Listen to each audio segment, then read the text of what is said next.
함께 찬양하겠습니다. 하나님의 사랑을 주만 바라보시라. 같이 찬양하겠습니다.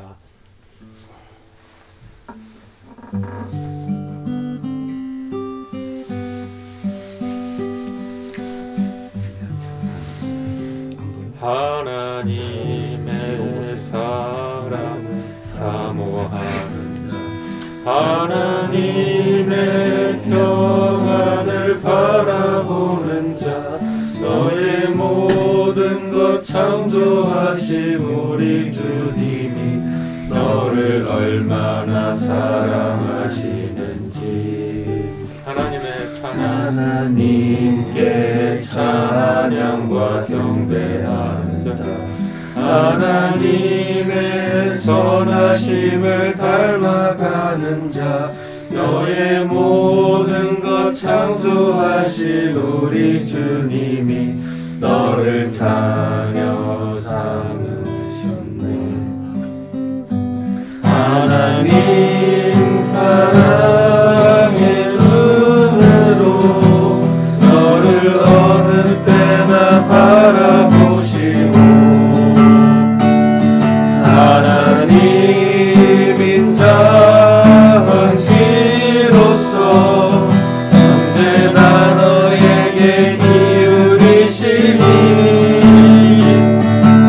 어두움에 밝은 빛을 비춰주시고 너의 작은 신음에도 응답하시니, 너는 어느 곳에 있든지 주를 향하고 주만 바라볼지라.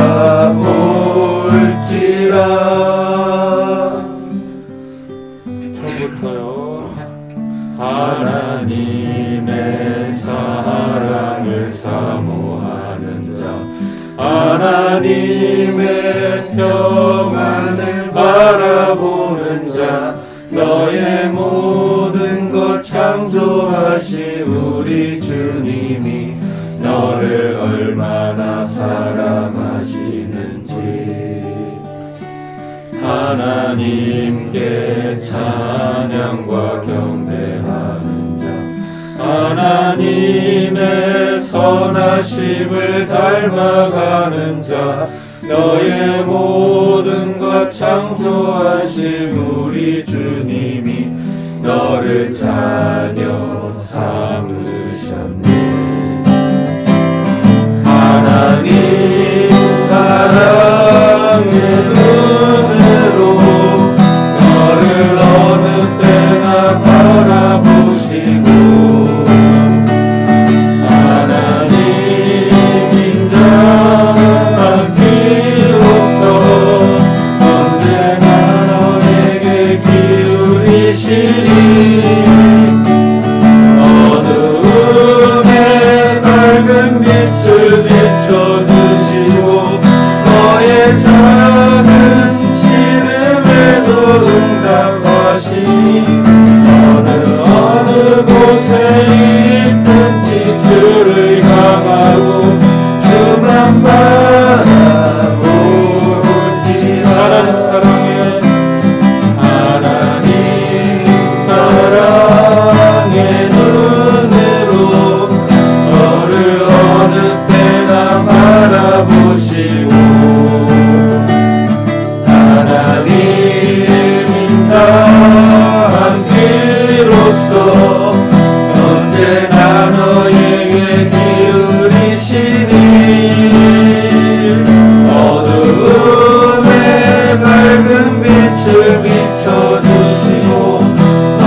그렇습니다. 우리의 유일한 소망은 오직 주님이십니다. 거리에 계신 노숙자분들 뿐만 아니라 저희 모든 인생들이 오직 주님이 필요합니다. 다른 무엇으로 우리 인생이 만족을 얻을 수 있겠습니까? 마치 사마리아 여인이 주님 다른 것으로 만족할 수 없었고 그 목마름을 해결할 수 없었던 것처럼 오직 주님으로만 만족할 수 있었던 것처럼 우리도 우리의 인생의 구주가 되시는 주인이 되시는 주님으로 만족하는 복된 인생 되도록 인도하여 주시옵소서. 하나님 이 시간도 또 말씀하여 주시고 그 말씀을 통해서 저는 부족하지만 저는 가리워 주시고 우리 주님의 말씀을 잘 대언하여서 주님의 뜻만이 잘 전달될 수 있도록 그래서 우리 인생에게 유익이 있을 수 있도록 또 이 말씀 붙들고 다음 한 주간 또 살아갈 수 있도록 사역 잘 감당할 수 있도록 우리 한 사람 한 사람을 붙들어 주시옵소서. 감사하며 예수님의 이름으로 기도합니다. 아멘. 예, 오늘 말씀 같이 보겠습니다. 요한복음 2장입니다. 요한복음 2장 13절에서 22절까지 말씀 우리 돌아가면서 읽도록 하겠습니다. 저부터 서광 형님 쪽으로 13절에서 22절까지. 유대인의 유월절이 가까운지라 예수께서 예루살렘으로 올라가셨더니 성전 안에서 소와 양과 비둘기 하는 사람들과 돈 바꾸는 사람들이 앉아있는 것을 보시고 노끈으로 채찍을 만드사 양이나 소를 다 성전에서 내쫓으시고 돈 바꾸는 사람들의 돈을 쏟으시며 상을 엎으시고 비둘기 파는 사람들에게 이르시되 이것을 여기서 가져가라. 내 아버지의 집으로 장사하는 집을 만들지 말라 하시니 제자들이 성경 말씀에 조의 전을 사모하는 열심히 나를 삼키리라 한 것을 기억하더라. 이에 유대인들이 대답하여 예수께 말하기를 내가 이런 일을 행하니 무슨 표적을 우리에게 보이겠느냐. 예수께서 대답하여 이르시되 너희가 이 성전을 헐라 내가 사흘 동안에 일으키리라. 20절부터 22절 같이 읽겠습니다. 유대인들이 이르되 이 성전은 46년 동안에 지었거늘 내가 4일 동안에 일으키겠느냐 하더라. 그러나 예수는 성전된 자기 육체를 가르쳐 말씀하신 것이라. 죽은 자가 가운데서 사시는 후에야 제자들이 이 말씀하신 것을 기억하고 성경과 예수께서 하신 말씀을 믿었더라. 아멘. 예, 오늘은 성전의 의미라는 제목으로 잠깐 말씀을 나누려고 하는데요. 저번 주에 말씀 기억하세요? 가나 혼인잔치에서 예수님이 첫 번째 예수님의 공생애를 시작하시면서 첫 번째 이제 이적 기적을 행하시는 것, 물이 포도주가 된 그 사건 우리가 저번 주죠. 우리가 같이 말씀을 우리가 봤었는데 거기서는 이제 세 가지만 기억하면 돼요.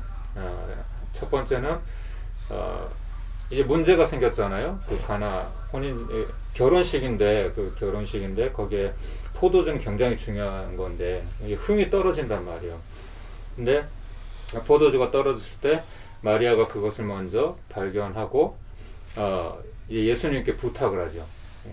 그런 것처럼 우리가 어떤 인생에 문제가 있을 때 우리 힘으로 우리가 또 우리의 어떤 방법이나 다른 것을 의지하는 것이 아니라 기도해야 된다는 거예요. 그러니까 마리아가 예수님께 부탁한 것은 기도를 의미한다는 거죠. 그래서 우리의 인생에 주님이 아셨어요? 모르셨어요? 다 이미 알고 계셨다는 거예요. 예. 그런 것처럼 우리 사정의 모든 형편을 우리 거리에 있는 노숙인들의 모든 형편을 다 아신다는 거예요? 모르신다는 거예요? 아신다는 거예요. 하지만 왜 우리는 기도해야 돼요? 하나님은 관계하기 원하시는 거예요. 하나님은 로봇가 아니에요. 저 주세요 그러면 막 이렇게 거지. 어린아이나 그런 거 어린아이 때나 주세요 그러면 이렇게 주는 거지. 그렇잖아요. 하나님은 인격적인 관계를 원해요. 우리가 하나님의 형상으로 짐을 받았잖아요. 그럼 하나님도 인격적인 분이라는 거예요. 그래서 우리가 필요할 때만 하나님을 찾는 게 아니라 늘 하나님과 그러니까 평소에 관계가 좋아야 되겠죠. 만약에 내가 성화관 형님하고 평소 관계도 안 좋으면서 갑자기 어느 날 돈 좀 빌려줘요 막 그러면 안 주겠다.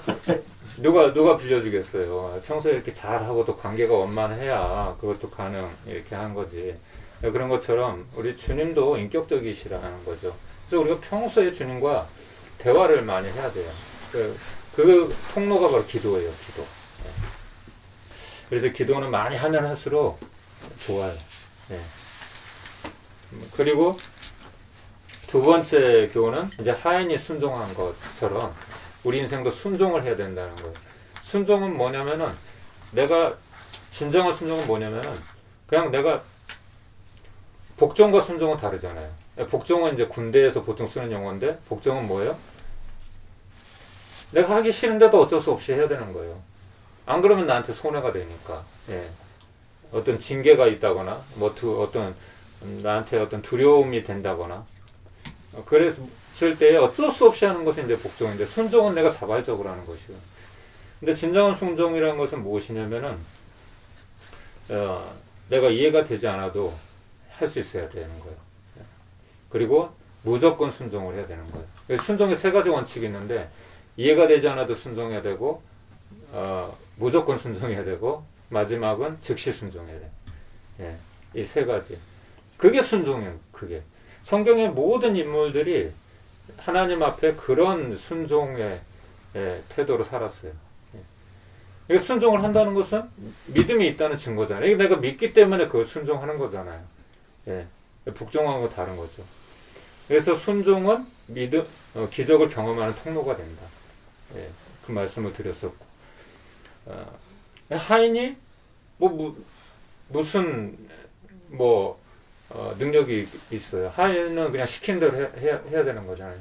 하기 싫어도 거의 복종에 가까운 순종을 했지만 그래도 그 순종의 결과는 기적을 경험하는 놀라운 그런 은혜가 있었잖아요. 그래 우리도 마찬가지로 이게 될까? 이해가 안 가네. 왜 꼭 이래야 돼? 막 이런 게 아니라 순종할 때 하나님의 은혜를 경험할 수 있다는 거죠. 성경의 모든 원리는 그래요. 예. 내가 가능하기 때문에 이렇게 하는 게 아니라 내가 이해가 되니까 하는 게 아니라 일단 순종하면 그 다음에 하나님이 일하시는 거예요.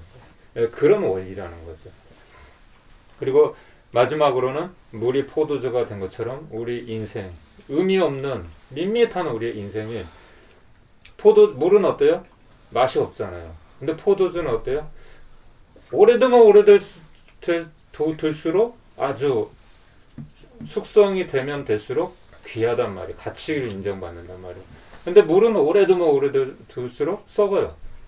물은 못 먹어요. 오래되면은. 예. 근데 포도주는 오래되면 오래됐어요. 그런 것처럼 우리 신앙도 우리 삶도 갈수록 성숙해지고 숙성되어가는 그런 깊어지는 그런 인생이 되어야 된다는 거죠. 그리고 또 한 가지는 물이 포도주가 된 것처럼 우리 인생에 변화가 있어야 되는 거예요. 변화. 누구든지 그리스도 안에 있으면 새로운 피조물이라 이전 것은 지나갔으니 보라 새 것이 되었도다. 이미 새 것이 되었다는 거예요.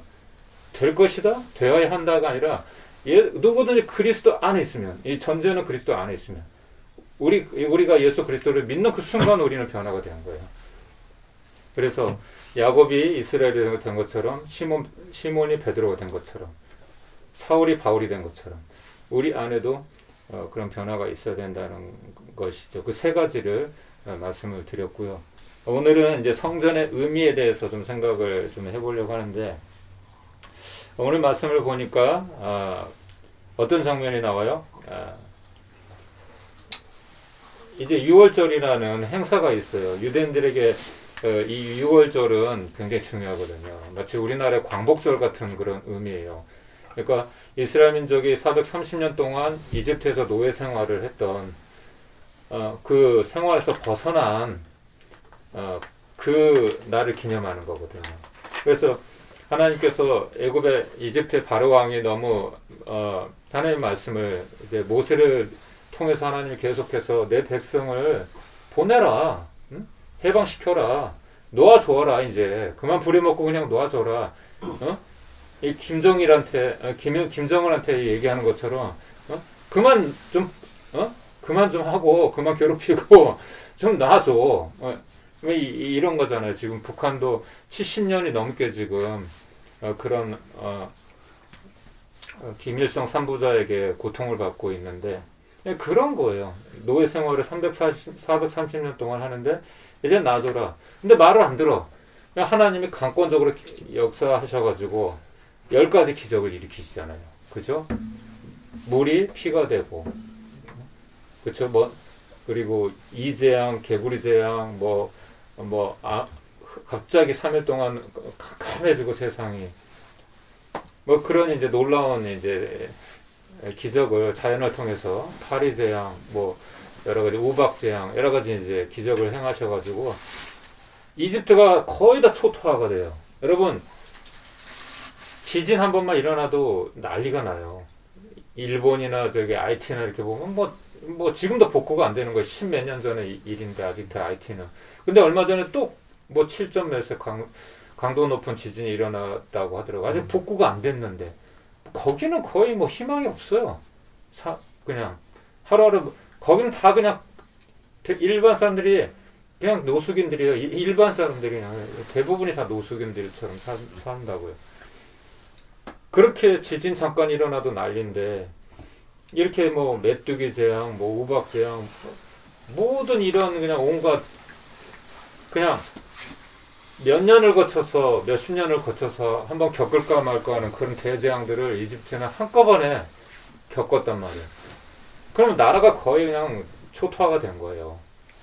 근데도 이 바로 왕이 고집을 꺾지 않는 거예요. 대단하지 않아요? 우리 같으면 벌써 항복했을 텐데 왜 그런지 아세요?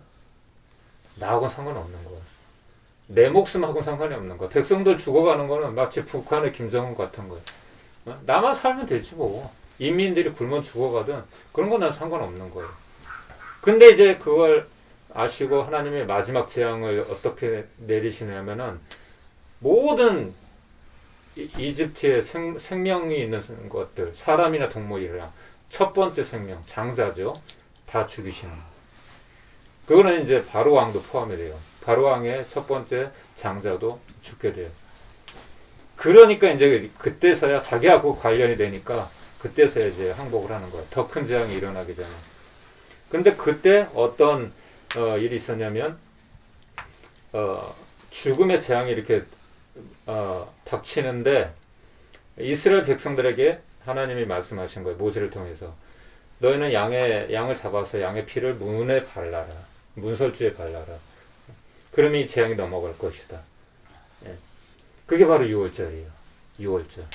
그때 하나님의 말씀대로 순종한 사람들은 살았고 그렇지 않은 바로 왕을 포함한 모든 이집트 사람들은 그 재앙을 당했죠.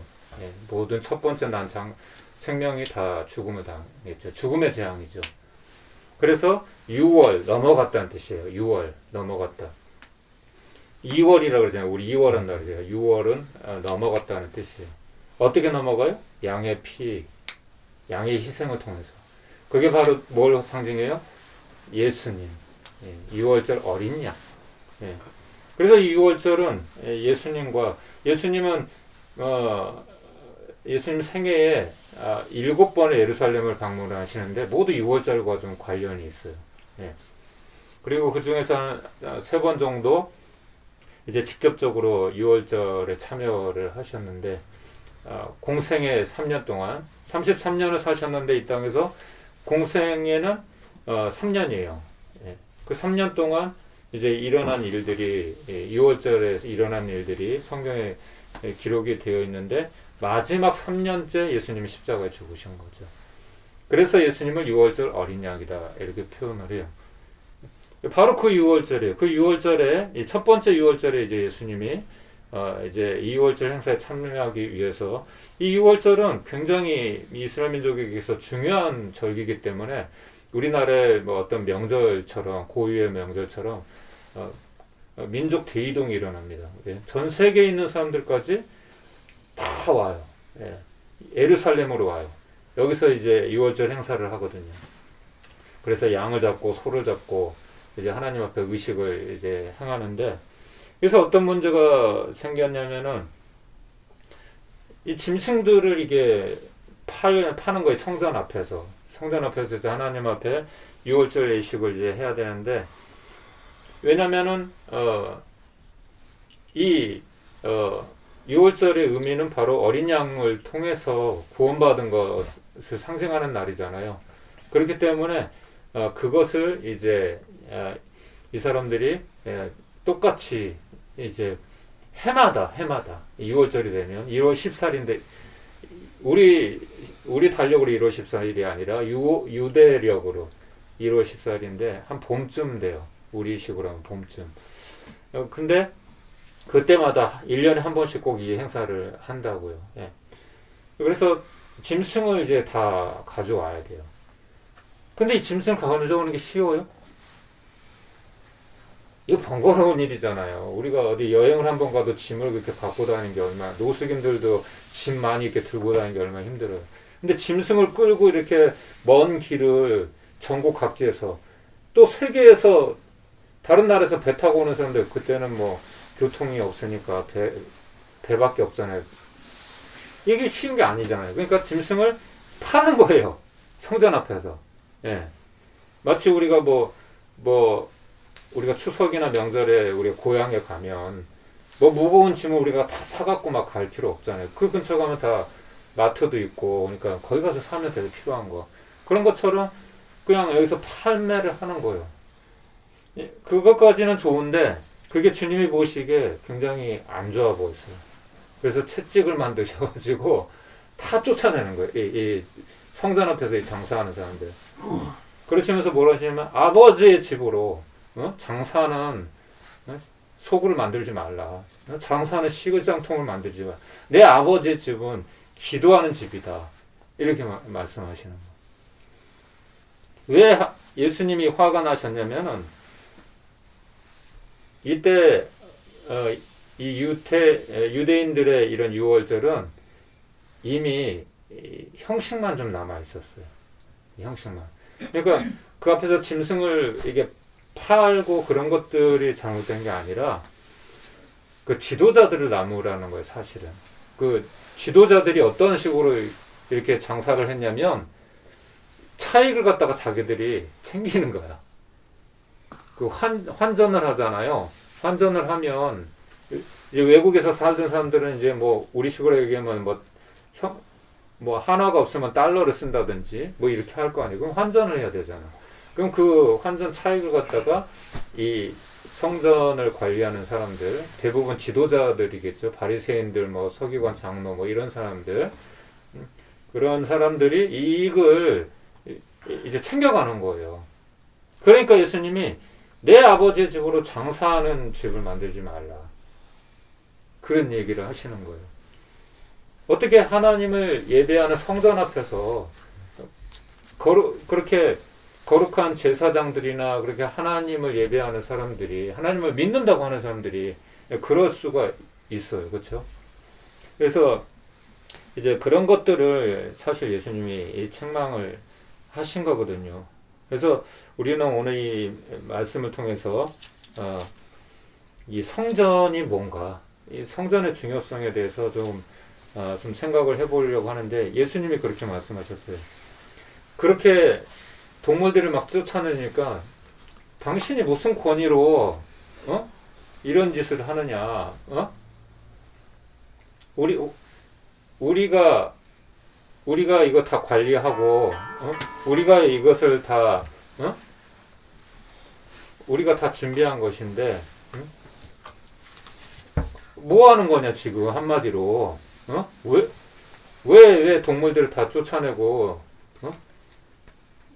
막 난리가 났을 거 아니에요. 동물들이 이렇게 채찍질을 하면 동물들이 막 뛰고 그러면서 상이 엎어지고, 그렇죠? 돈이 막 튀고, 그렇죠? 완전 난리가 났을 거 아니에요. 그런 이제 상황에서 여기가 없었을 거 아니에요. 그 사람들은 매년 하는 건데 이렇게. 그러니까 예수님한테 따지는 거죠. 아니 왜 그러냐? 우리 장사하고 이게 하나님 앞에 제사하기 위해서, 하나님 앞에 바치기 위해서 그 사람들이 동물을 갖고 올 수 없으니까 우리 여기서 판매하는 건데 왜 그러느냐? 뭐가 잘못됐느냐? 그런 식으로 이제 얘기를 했겠죠. 예수님은 그랬을 때 이렇게 말씀하십니다. 20절에 이렇게 보면은 그 사람들 표적을 원하거든요. 그렇다면 당신이 그리스도라면은 그리스도라면 증거를 보여줘라. 표적을 보여달라는 얘기는 증거를 보여달라는 얘기죠. 당신이 이렇게 이런 일을 행하는 이유가 있을 거 아니냐. 무슨 권세로 무슨 권위를 가지고 누구 허락받고 이러냐. 당신이 백성들이 존경하는 그리스도고 능력이 있는 기적을 행한 것도 많이 아니까 이미 물이 포도주로 변한 사건을 비롯해서 많은 병자들이 고침을 받고 예수님에 대한 소문을 들었으니까 함부로는 못하는 거죠. 왜냐하면 백성들이 예수님을 그리스도로 생각하고 구세주로 생각하고 메시아로 생각하니까 함부로는 만약에 그냥 평범한 사람이 왔으면 미친놈 취급하고 감옥에 가뒀겠죠 당장. 근데 예수님은 그렇지가 않잖아요.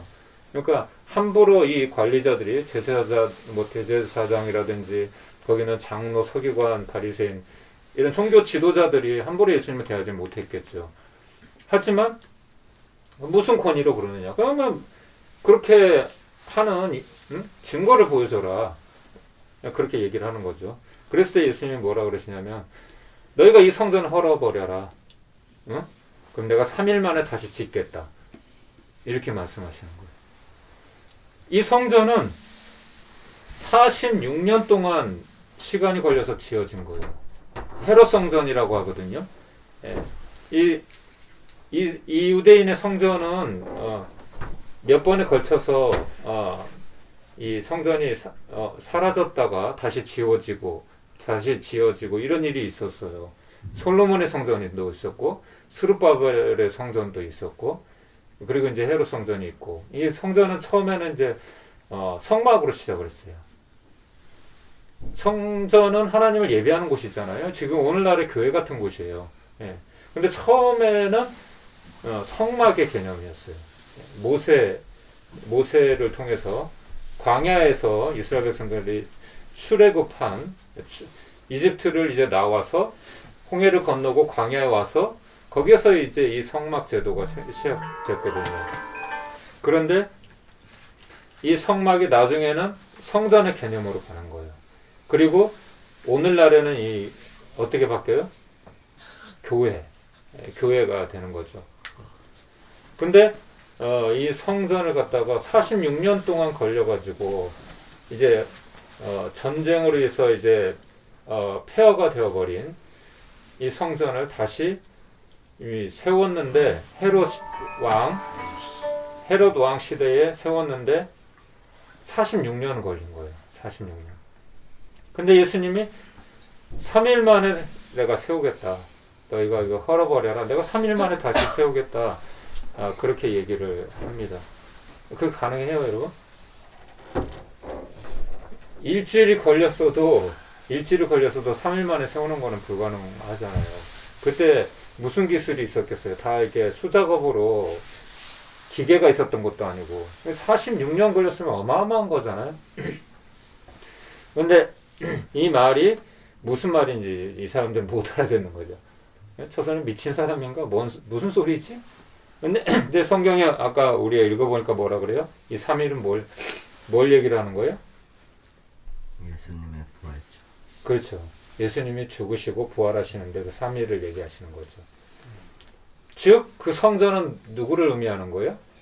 예수님 자신을 얘기를 하는 거예요. 예. 그럼 성전은 우리가 알아야 되는 성전은 이 사람들이 오해하는 거는 뭐예요? 성전이 건물이라는 거죠.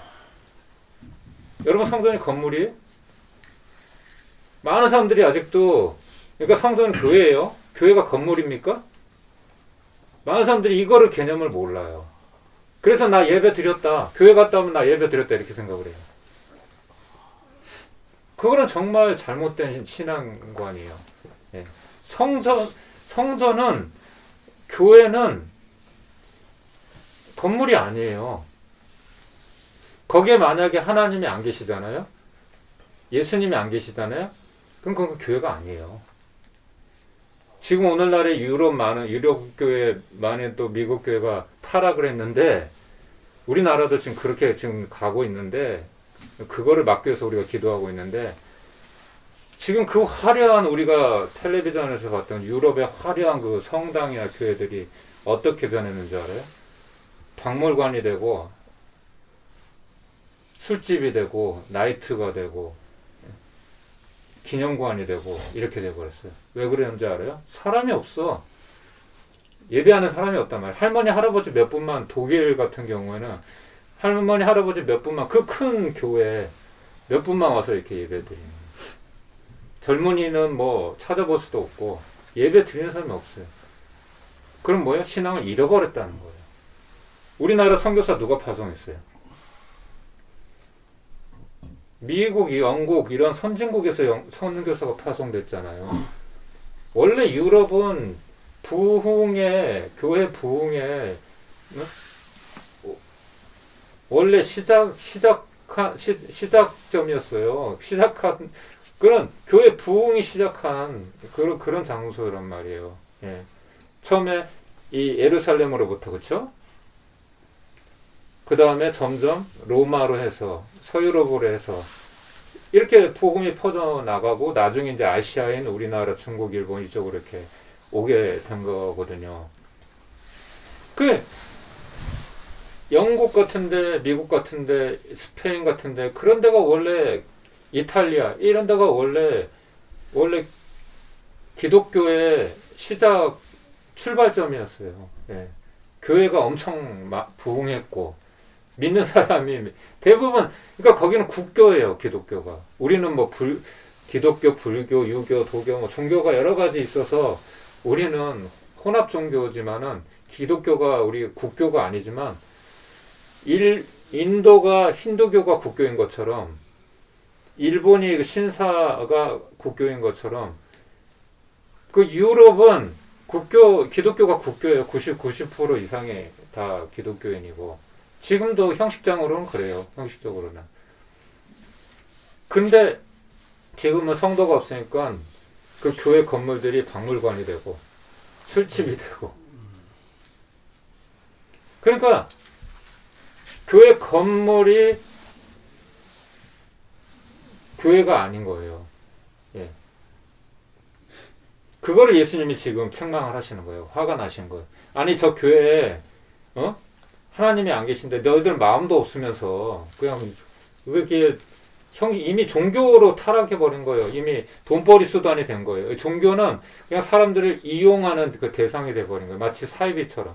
사이비는 어때요? 사람들을 왜 끌어모아요? 돈 벌기 위해서 그런 거예요, 여러분. 왜 사이비고 왜 이단인 줄 알아요? 돈벌이 수단을 하잖아. 그들의 목적이 뭐예요? 겉으로 보기엔 이런 얘기 저런 얘기 하지만 결국은 돈이에요, 돈. 그래서 이단들은 돈이 엄청 많아요, 여러분. 그래서 통일교 같은 경우는 문선명이 이미 죽었지만은 통일교 같은 경우는 제주도도 산다 그랬어요, 제주도. 그리고 우리나라 IMF 또 빚 갚아줄 테니까 우리 통일교를 국교를 해달라 막 그런 헛소리도 했었어요. 예. 돈 장사예요, 돈 장사. 그러면 성경에 돈을 사랑하는 것이 일만하게 뿌리라가 된다고 했는데 교회가 이렇게 타락해버리면은 결국 종교가 돼버리는 것이고 다른 기독교도 마찬가지예요. 결국은 돈벌이 수단으로 전락해버리는 거예요. 예. 이런 것 때문에 지금 우리 기독교가 많이 욕을 먹고 건물은 화려하잖아요. 그렇죠? 건물은 화려한데 자기네끼만 좋아해요. 안에서 그냥 할렐루야 자기네끼만 좋아하고 밖에 있는 사람들은 돌보지도 않고 그러니까 우리 사역이 귀한 거예요. 그래서 안 믿는 사람들이 볼 때는 우리가 오히려 더 정직해 보이고 더 올바라 보이는 거예요. 그냥 예배당 안에서 그냥 지들끼리 좋아하고 쿵짝거리는 거 은혜 받으면 뭐해? 뭐 변화가 있어야지. 뭐 은혜 받았으면은 그걸 갖다가 삶에 어떤 열매가 나타나야지. 교회에서 예배 그냥 거룩하게 그렇게 해놓고 집에 밖에 나가면은 뭐 안 믿는 사람하고 똑같이 욕하고 뭐 할 거 다 하고 음란하고 외도하고 할 짓 다 하면서 그게 무슨 예수 믿는 거 그게. 이거 우리도 마찬가지예요. 우리가 교회예요. 아멘. 아멘. 이해가 가시죠? 뭐 교회가 뭔지. 교회는 사람이에요, 사람. 예. 그러니까 기본적으로 예수님이 내가 성전이다. 너희들이 나를 헐면 난 3일 만에 다시 세우겠다. 그건 죽으시고 부활하시는 그 기간을 3일 만에 부활하셨잖아요. 그걸 말씀하시는 거예요. 그럼 누가 성전인 거예요? 예수님. 그러면 성전이라는 건물 안에, 건물 자체는 성전이 될 수 없어요. 그 안에 예수님이 안 계시면 성전이 아니에요? 박물관, 술집 되는 거예요. 의미가 없어요. 우리도 마찬가지예요. 우리가 교회인데, 우리 한 사람 한 사람이 교회인데, 교회는 예수를 믿는 사람들의 공동체, 모임을 교회라고, 에클레시아라고 헬라어로, 바로 그 예수님을 믿는 사람들의 모임을 교회라고 해요. 예. 만약에 우리가 여기서 예수님을 예배하지 않고 부처님을 예배한다. 그럼 교회 아니에요. 교회가 아닌 거예요. 똑같은 장소, 똑같은 사람이어도 목적이 무엇인가? 모임의 목적이 무엇인가? 바벨탑이 왜 무너졌어요? 목적이 하나님의 영광이 아니었잖아요. 자기들의 영광이었잖아요. 모이는 건 좋은 일이야. 뭉치면 살고 흩어지면 죽어. 모이는 건 좋은 일이에요. 연합하는 건 좋아요. 근데 뭘 위해서 연합하는 거예요? 깡패, 조직, 폭력배들이 뭘 위해서 모여요? 나쁜 짓 하려고 모이는 거잖아요. 그럼 교회도 마찬가지예요. 모여서 뭘 하냐 이거죠. 모여서. 그래서 우리가 교회에 대한 그 올바른 인식이 있어야 돼요. 예. 우리 한 사람 한 사람이 교회인 거예요. 예. 그리고 더 중요한 거는 고린도전서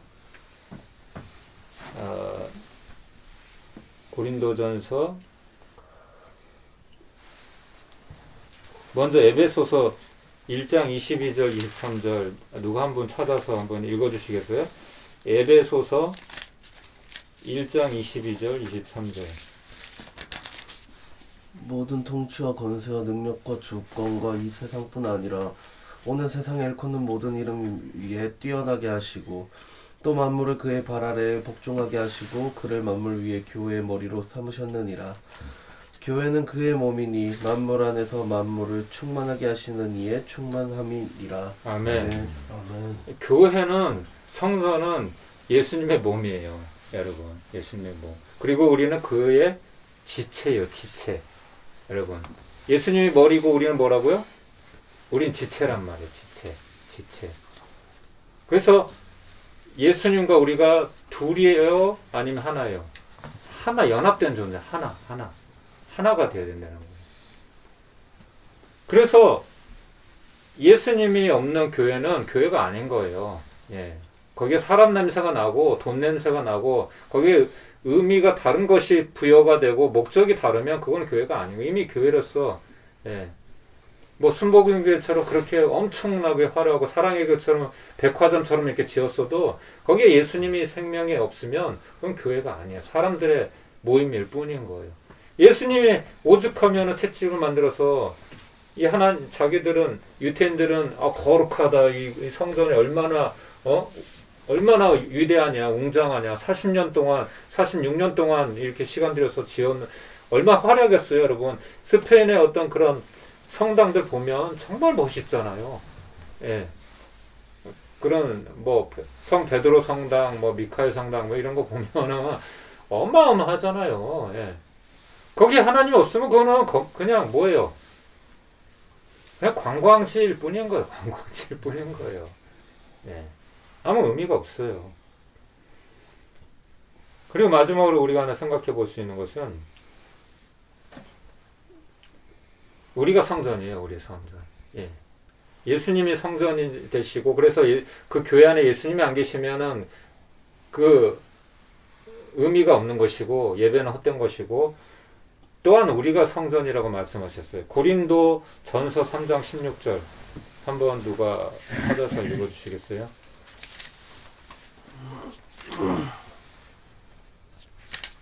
고린도 전서 3장 16절.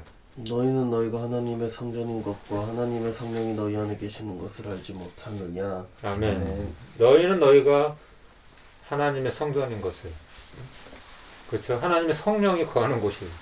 아멘. 여러분의 안에 누가 거하시고 계시다고요? 하나님의 성령. 하나님의 성령이 거하시려면 어떻게 해야 돼요? 우리가 깨끗해야 되죠. 성령은 거룩한 영이잖아요. 하나님의 영이잖아요. 하나님이시잖아요. 그 분이 우리 안에 거하시는 우리가 성전이래요. 우리가. 그러면 우리가 더러우면 돼야 안 돼요. 그래서 여러분을 내가 지적해서 얘기하는 게 아니고, 에? 대부분 이제 보면은 그렇단 말이에요. 많은 사람들이 물어봐. 아니 왜 예수 믿으면서 천주교는 그렇게 하잖아요. 술 먹고 담배 피고 그렇게 하잖아요. 제사 지내고. 그런 거를 빗대가지고 왜 기독교는 왜 술 먹으면 안 돼요? 담배 피면 안 돼요? 그리고 예배 드리면 안 돼요? 그렇게 많이 질문을 받거든요. 성전이니까 그런 거예요. 성전. 그게 나쁘다 좋다 그걸 떠나서 하나님의 성전이란 말이에요. 여러분 우리가 밥그릇에 반찬을 담고 밥을 담아서 먹어야 되는데 그 그릇이 더러워. 그럼 개나 줘야지. 그거는 우리 거기다 뭘 담아서 먹을 수 있어요. 그릇이 더러운데. 상식적으로 안 그래요? 우리가 깨끗하지 않으면 성령께서 우리 안에 거하실 수가 없어요. 그리고 아무리 호화로운 그 예배당에 앉아 있다고 해도 우리 예배는 받아지지 않아요. 가인의 예배가 되는 거예요. 그래서 우리는 날마다 회개를 해야 되는 거예요. 회개하지 않고 하나님 앞에 예배드리면 그거는 오히려 죄를 쌓는 일이에요. 그래서 여러분한테 가능하면 술도 절제하고 담배도 끊을 수 있으면 끊고, 그 이유가 여러분 건강을 위해서도 있지만 더 중요한 건 예수를 믿는 사람이라고 하면은 거룩해야 돼요. 성결해야 돼요. 아멘? 이해가 가시죠? 그 이유라는 거죠. 예. 우리가 성전이라는 거죠. 성전. 그래 마지막으로 그러면은 우리가 성전이면 우리는 어떻게 살아야 되냐? 그냥 일주일에 한번 교회 가서 그냥 거룩 이렇게 하고 열심히 찬양하고 말씀 좋은 말씀 듣고 은혜 탁 이렇게 받아가지고 눈물을 흘리고 콧물 짜고 그렇게 성령 체험하고 근데 삶은 안 바뀌어. 삶은 여전히 욕하고 음담패설 뭐 똑같아. 안 믿는 사람은 뭐 거의 뭐 다를 게 없어. 나 하나 못 바꿔. 그러면 그게 예수 믿는 사람인가요? 따라해보세요, 여러분. 예배는 삶이다. 예배는 삶이다. 여러분, 일주일에 한 번 교회 가서 예배 드렸다고 예배 드린 게 아니에요, 여러분.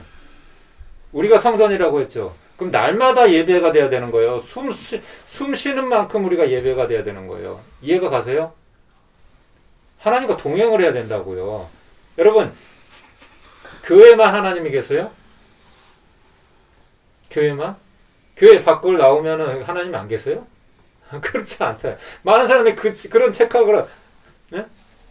저도 마찬가지. 저는 뭐 거룩하다. 나는 괜찮다. 그런 얘기가 아니라 저도 마찬가지고, 이 말씀은 저한테도 해당이 되는 거고, 음란비들을 이렇게 보면서, 음란비들을 보면서, 그럼 거기는 하나님이 안 계세요? 교회에서는 거룩하게 예배 드리고 집에 와서는 이렇게 엄마 아빠 눈은 딱 피했어. 나 혼자 내 방에 딱 문 걸어 잠그고 컴퓨터를 딱 켰는데 음란 비디오를 딱 이렇게 보면서 그럼 거기는 하나님 안 계신 거예요? 거기도 계세요. 근데 하나님이 없는 것처럼 착각하고 마음대로 죄를 짓잖아요. 마음대로. 마음에 미움이 있다. 누굴 미워한다. 그럼 거기는 하나님이 안 계신 거예요? 내가 하나님의 성전인데 내가 미움이 있으면서 거룩해서 성령께서 내 안에 어떻게 들어오세요?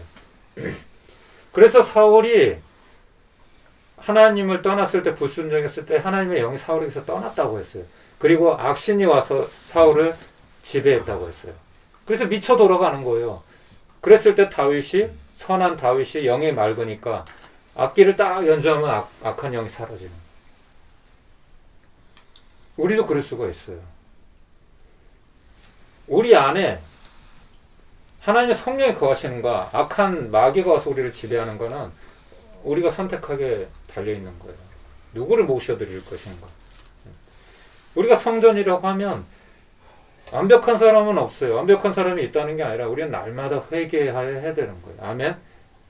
네, 우리가 손을 씻잖아요. 하루만 씻고 내일은 안 씻어도, 오늘 씻었으니까 내일 안 씻어도 돼.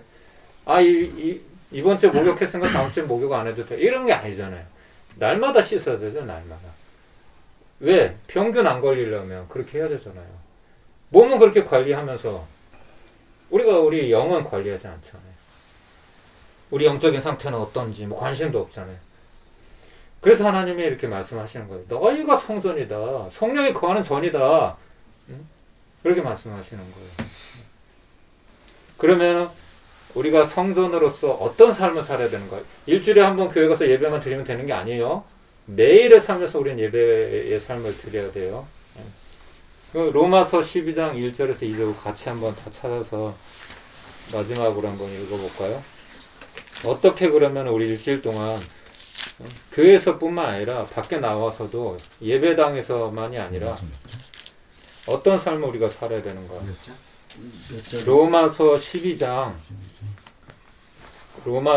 12장 1절 2절 시작. 그러므로 형제들아 내가 하나님의 모든 자비하심으로 너희를 권하노니 너희 몸을 하나님이 기뻐하시는 거룩한 산 제물로 드리라. 이는 너희가 드릴 영적 예배니라. 너희는 이 세대를 본받지 말고 오직 마음을 새롭게 함으로 변화를 받아 하나님의 선하시고 기뻐하시고 온전하신 뜻이 무엇인지 분별하도록 하라. 아멘. 이 말씀 이해가 가시죠? 우리가 산 제물이 돼야 되는 거예요. 그럼 매일의 삶 속에서 너희가 나를 따라오려면 자기를 부인하고 자기 십자가를 지고 날마다 나를 따를 것입니다. 날마다. 예수님이 그러셨어요. 날마다 너를 부인해야 돼. 네가 하고 싶은 거, 정욕, 욕심 그거 부인하고 끊어버리고 날마다 나를 따라와야 돼. 십자가를 지는 마음으로. 내가 너희를 위해서 십자가를 졌잖아. 너희도 십자가를 지고 나를 따라오란 말이야. 이 길은 좁은 길이야. 좁은 문이야. 그냥 평범하게는 올 수 없어. 그런 결단 없이는 올 수 없어. 날마다 자기 부인이 필요한 거야. 날마다 자기를 쳐서 복종시켜야 되는 거야. 네가 하고 싶은 대로만 살면 안 돼. 그 말씀을. 우리가 환자인데 왜 아무거나 그냥 막 먹으면 돼요? 의사가 이건 먹으면 안 돼요? 이런 거는 먹으면 안 돼요? 이렇게 했는데 자꾸 땡기니까 못 참겠어. 막 마음대로 먹어. 그럼 어떻게 됐어요? 그러면은 죽는 거지 뭐. 의사 말 안 들으면. 우리가 하고 싶은 대로 다 살면 안 되는 거예요. 절제가 필요한 거예요. 절제가. 예. 이해가 가시죠 여러분? 그래서 여러분 정말 성전은 그 안에 하나님이 안 계시면 성전은 내 아버지의 집은 거룩한 곳이다. 기도하는 집이다. 기도하는 곳이다. 내 아버지의 집으로 장사하는 소굴을 만들지 말라. 시장통을 만들지 말라. 예수님이 그렇게 부은이 터져서 얘기를 하시는 이유는 이미 그 성전 안에는 하나님이 안 계시는 거예요. 헤롯 성전 안에는 그냥 그들의 그냥 종교적인 이익만 취하기 위한 이미 하나님은 안 계시고 종교가 돼버린 거예요. 그 여호와 신앙이 종교로 전락해버린 거예요. 그래서 우리가 여기에 몸이 있다고 해서 여기가 교회입니다, 여러분. 뭐 십자가 꼭 있어야 되지 교회가 아니에요. 예. 북한이나 중국이나 이런 또 이슬람권이나 지하교회 성도들은요 그냥 숨어서 예배 드려요. 예, 이런 공간에서 뭐 호텔이나 여관이나 이런 데서 교회 가서 예배 못 드려요. 공개적으로 잡히니까. 이런 데가 다 교회예요. 이런 데가 그냥 예수님의 이름으로 이렇게 모이면 예. 그래서 두세 사람이 내 이름으로 모인 그곳에 나도 그들과 함께 있느니라 주님이 그렇게 말씀하셨거든요. 여기가 교회인 거예요. 교회. 예수님의 이름으로. 그런데 거기에 예수님이 아무리 거룩한 성전이 있고 뭐 의리의리한 그런 화려한 건물이 있어도 거기에 하나님이 안 계시면 예수님이 안 계시면 그거는 성전이 아닌 거예요. 그리고 동시에 우리 자신이 성전이라는 거죠.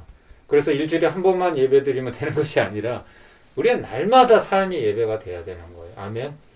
거룩한 내 자신을 산 제물로 하나님 앞에 드릴 수 있는 그 의미는 알기만 하면 안 돼. 개떡같이 찰떡같이 알기만 하면 안 되는 거예요. 아는 것을 삶으로 실천할 수 있어야 되는 거지.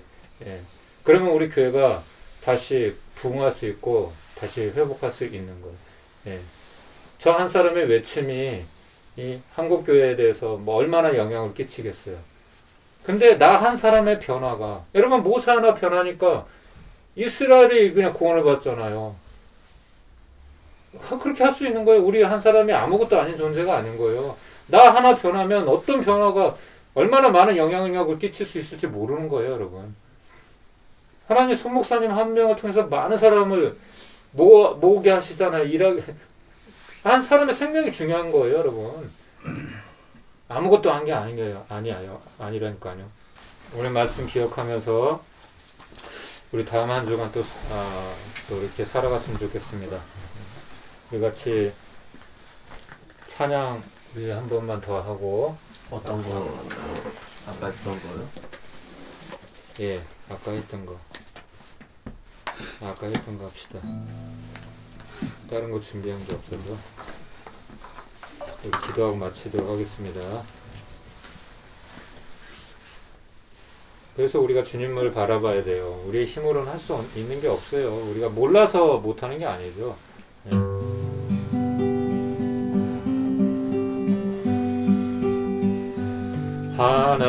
하나님의 사랑을 사모하는 자, 하나님의 평안을 바라보는 자, 너의 모든 것 창조하신 우리 주님이 너를 얼마나 사랑하시는지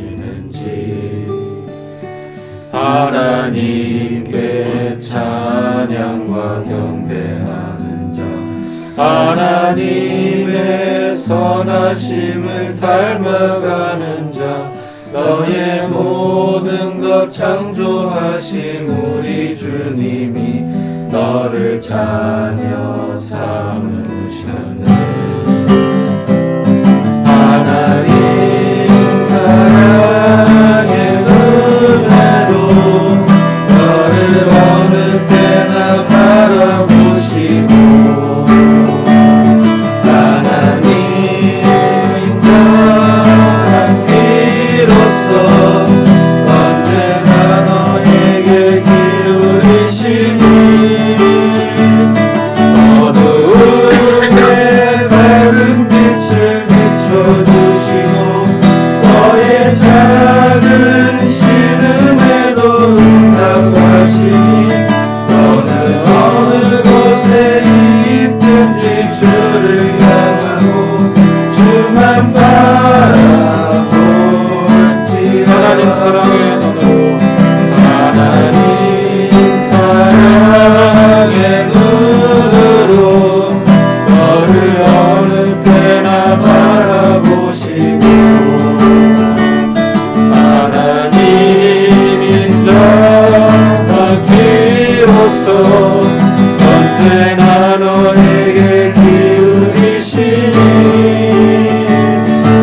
어두움에 밝은 빛을 비춰주시고 너의 작은 신음에도 응답하시니 너는 어느 곳에 있든지 주를 향하고 주만 바라볼지라. 주만 바라볼지라. 주만 바라볼지라. 주만 바라볼지라.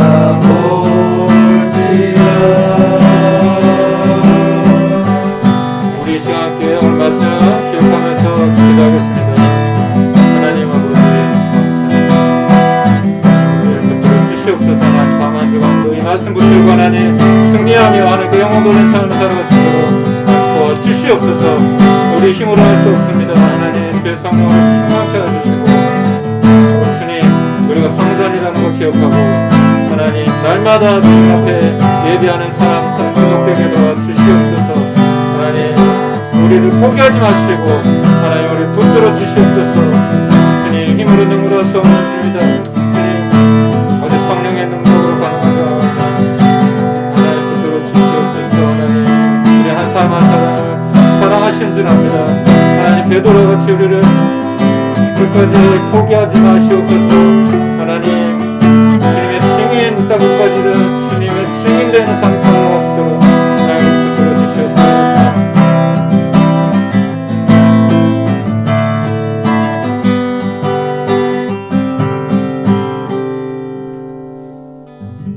우리 희경 형제님 기도 한번 해주시고 이 기도문으로 오늘 모임을 마치겠습니다. 사랑하신 하나님 아버지 고맙고 감사합니다. 오늘 이렇게 또 주님의 어린 종들이 주님 앞에 무리를 조아려 무릎 꿇고 주님의 사랑을 이야기하고 주님의 말씀을 기억하게 해주심을 주여 감사드립니다. 이제 저희들도 이제 마음속에 주님의 사랑을 품고 저희가 만나는 거리에 계신 모든 분들에게 주님의 말씀과 사랑을 올바로 전하며 또 주님의 깊은 뜻을 저희들 역시 인지하여 주님의 뜻을 따라갈 수 있도록 주여 이끌어 주옵소서. 이제 저희들도 많은 준비가 필요할 때입니다. 이런 준비 과정에서 주님 저희들이 필요한 모든 것을 주님이 사랑으로 주님의 마음으로 풍요롭게 저희들이 받을 수 있도록 주여 도와주옵소서. 오늘 하루도 주님께 모든 영광을 돌리옵니다. 모든 것을 주님에 맡기옵고 우리 주 예수 그리스도 이름으로 기도드렸습니다. 아멘. 하늘에 계신 우리 아버지의 이름을 거룩하게 하시며 아버지 나라가 오게 하시며 아버지 뜻이 하늘에서와 같이 땅에서도 이루어지게 하소서. 오늘 우리에게 일용할 양식을 주시고 우리가 우리에게 잘못한 사람을 용서하여 준 것 같이 우리들을 용서하여 주시고 우리 시험을 들게 하지 않게 하시고 악에서 구하소서. 나라와 권능과 영광 영원히 아버지의 것입니다. 아멘.